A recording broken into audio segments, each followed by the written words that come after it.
We have decided that the 500 rupee and 1000 rupee currency notes presently in use will no longer. आधी रात के बाद 1000 और 500 के नोट नहीं चलेंगे। से नाराज भी हैं। लोगों का कहना है इससे काले धन पर रोक लगेगी, लेकिन लोगों का ये भी कहना है कि फैसला लागू करने से पहले इस योजना पर अमल किया जाए। 500 और 1000 के नोट बंद होने से आम जनता को कई परेशानियों का सामना करना पड़ रहा है। परेशानी वाली बात है क्योंकि आज अचानक हमें भी पता चला और हमने अभी एटीएम से पैसे विड्रॉ किए हैं। उस पैसे को हम कहाँ ले जाएंगे? बेटी की शादी है और वे कल यानी कि 9 नवंबर को आजादपुर मंडी से शादी के लिए सब्जी लाने गए तो 1000 और 500 के नोटों के कारण उन्हें बिना सब्जी के ही वापस आना पड़ा और वो फर्नीचर भी नहीं ले पाए। और आज यानी कि 10 नवंबर की रात को लड़की की शादी। नमस्कार, मैं दीपक खगड़िया बिहार से।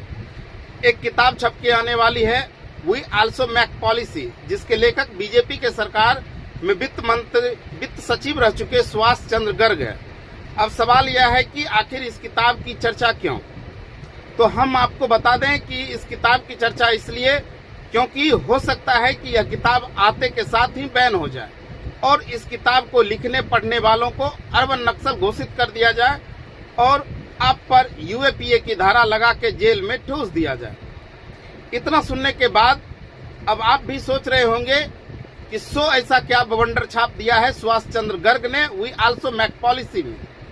अगर बहुत ज्यादा एक्साइटेड हैं, हो गए हैं, तो याद कीजिए साल 2016 और 17 का साल, जब धराधर आरबीआई के गवर्नर बदले जा रहे थे, जब देश नोटबंदी की लाइन में लाठियां खा रहे थे, अपने ही रुपए बैंक वापस लौटा नहीं रहा था, जब लगातार बैंक डूब रहे थे, देश की आर्थिक हालात गर्त में जा रहा था, आरबीआई के विदेशी मुद्रा कोष को लूटा जा रहा था, जब मोदी जी के दोस्त अडानी जी लगातार तरक्की कर रहे थे, नोटबंदी करके आतंकियों के कमर तोड़ने के जगह देश के मजबूर बाप फांसी पर लटक कर अपनी गर्दन तोड़ रहे थे, जब आरबीआई के गवर्नर देश डुबाने से बेहतर अपनी नौकरी डुबानी पसंद कर रहे थे, जब प्रधानमंत्री के द्वारा आरबीआई के गवर्नर को पैसों पर बैठा हुआ सांप बताया जा रहा था।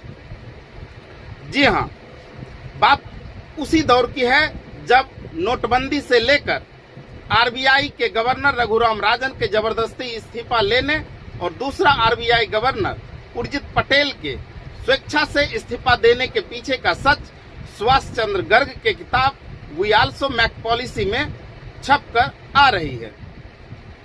अब आप याद कीजिए साल 2017 और 18, जब मोदी जी की सरकार और रिजर्व बैंक ऑफ इंडिया के बीच की टकराव की खबरें खूब छपती थी। समय से पहले उर्जित पटेल ने आरबीआई गवर्नर पद से इस्तीफा दे दिया था।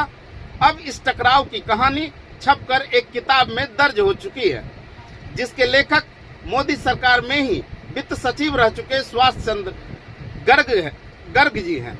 वी आल्सो मेक पॉलिसी किताब में 14 सितंबर 2018 का एक किस्सा लिखा गया है, जिसमें बताया गया है कि उस दिन देश में नोटबंदी से हुए आर्थिक उथल पुथल को संतुलित करने के लिए बैठक चल रही थी, जिसमें सरकार और आरबीआई के बीच तनाव की स्थिति पैदा हो गई थी, जिससे प्रधानमंत्री नरेंद्र मोदी ने आरबीआई के तत्कालीन गवर्नर उर्जित पटेल को पैसों के ढेर पर बैठा हुआ सांप बता दिया था। एक अंग्रेजी अखबार द इंडियन एक्सप्रेस ने सुभाष गर्ग की किताब का एक हिस्सा छापा है। यह किताब अक्टूबर में रिलीज होगी।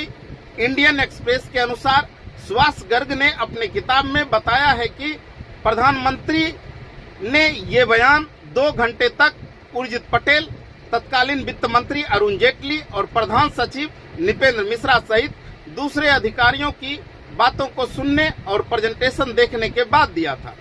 इस बैठक में तत्कालीन रेल मंत्री पीयूष गोयल, अतिरिक्त प्रधान सचिव पीके मिश्रा और आरबीआई के डिप्टी गवर्नर भी शामिल थे।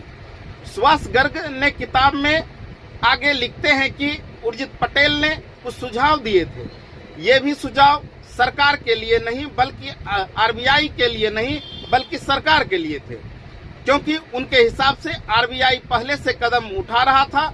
मूल्यांकन कुछ इस तरह था कि आरबीआई उस स्थिति में नहीं है कि देश के आर्थिक समाधान के लिए सरकार को मुद्रा भंडार से और ऋण दे सके और सरकार को खुश कर सके। इसी बात पर पीएम नाराज हो गए। मैंने उन्हें इस तरह से पहली बार नाराज होते देखा है। उन्होंने उर्जित पटेल की तुलना पैसों के ढेर पर बैठे हुए सांप से कर दी, क्योंकि आरबीआई के रिजर्व बैंक पैसों वे सरकार को नहीं देना चाहते थे। उर्जित पटेल को सितंबर 2016 में आरबीआई गवर्नर नियुक्त किया गया था। उनके पद संभालने के 2 महीने बाद ही केंद्र सरकार ने नोटबंदी की। बाद में नीतियों में मतभेद के कारण सरकार के साथ उनके रिश्ते अच्छे नहीं रहे। 10 दिसंबर 2018 को निजी कारण बताते हुए उर्जित पटेल ने आरबीआई के गवर्नर पद से इस्तीफा दे दिया। सुभाष चंद्र गर्ग ने अपनी किताब के एक चैप्टर उर्जित पटेल के इस्तीफे पर भी लिखा है। इनमें उन परिस्थितियों के बारे में बताया गया है जिसके कारण उन्हें इस्तीफा देना पड़ा था। गर्ग ने अपने किताब में आगे लिखा है कि उन्होंने अर्थात प्रधानमंत्री नरेंद्र मोदी ने थोड़ी देर कड़ी बातचीत की, कई मुद्दों को उठाया जहां आरबीआई के हट से भारत को होने वाले नुकसान, उन्होंने सरप्लस बनाए रखने का मुद्दा भी उठाया था। उन्होंने प्रधानमंत्री के रूप में जोर देकर उर्जित पटेल को बताया कि वे बोर्ड की मीटिंग करें और अरुण जेटली और वित्तीय टीम के साथ मिलकर इसकी समाधान को ढूंढे। गर्ग के मुताबिक आरबीआई और सरकार के बीच विवाद का एक मुद्दा आरबीआई के सरप्लस ट्रांसफर का भी था। गर्ग इसके बारे में लिखते हैं कि 10 अगस्त 2017 को आरबीआई की बोर्ड मीटिंग हुई थी। बोर्ड मेंबर के रूप में मेरी यह पहली बैठक थी। मैंने प्रस्ताव दिया था कि साल 2016-17 में आरबीआई के 44,200 करोड़ रुपए के सरप्लस में 13,400 करोड़ रुपए रखा जाए। आरबीआई ने भी सरकार को बताया कि करीब 30,000 करोड़ 2016-17 के सरप्लस के रूप में ट्रांसफर किए जा सकते हैं, लेकिन सरकार पहले सालों की तरह 100% सरप्लस ट्रांसफर करने को कह रही थी। गर्ग ने अपने किताब में आगे बताते हैं कि उर्जित पटेल के साथ सरकार की तानातानी 12 फरवरी 2018 से ही शुरू हो गई थी, जब पटेल ने बैंकों में फंसे कर्जों से निपटने के लिए सख्ती बरतने और डिफॉल्टर को इंसॉल्वेंसी बैंकरप्सी कोड आईबीसी के तहत लाने की बात कही थी। सुभाष गर्ग के मुताबिक 14 सितंबर 2018 की मीटिंग में उर्जित पटेल ने जो प्रेजेंटेशन दिया था वो तब की आर्थिक स्थिति की तुलना में ज्यादा अलार्मिंग था। पटेल ने long term capital gains LTCG tax को खत्म करने, विनिवेश को टारगेट को बढ़ाने, सरकारी बॉन्ड में मल्टीलेटरल इंस्टीट्यूट को निवेश करने के लिए तैयार करने जैसे कई मुद्दों पर सुझाव दिया था। इसके अलावा गर्ग ने लिखा है कि इलेक्टोरल बॉन्ड्स को लेकर के भी उनकी सरकार के से असहमति बनी थी। गर्ग आगे लिखते हैं कि शुरुआत में पटेल इलेक्टोरल बॉन्ड के प्रस्ताव पर सहमत थे, लेकिन बाद में उन्होंने वित्त मंत्री अरुण जेटली को पत्र लिखा और आरबीआई के अलावा किसी दूसरे बैंक की ओर से बॉन्ड जारी किए जाने पर सवाल उठाया था। पटेल ने यह भी प्रस्ताव दिया था कि बॉन्ड सिर्फ डिजिटल मोड में ही जारी किए जाएं। उर्जित पटेल 5 सितंबर 2016 को आरबीआई के 24वें गवर्नर बने थे।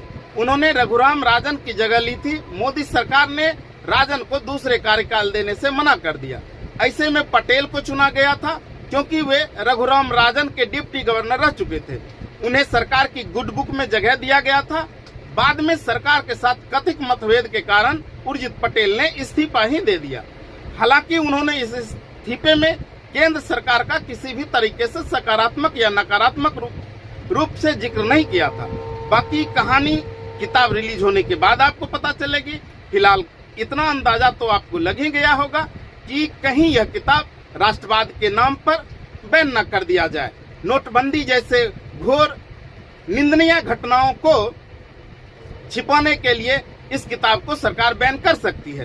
तो आप यह वीडियो हमारी आपको कैसी लगी हमें कमेंट करके जरूर बताएं। अगर वीडियो अच्छी लगी तो लाइक करें और चैनल को सब्सक्राइब कर दें। धन्यवाद।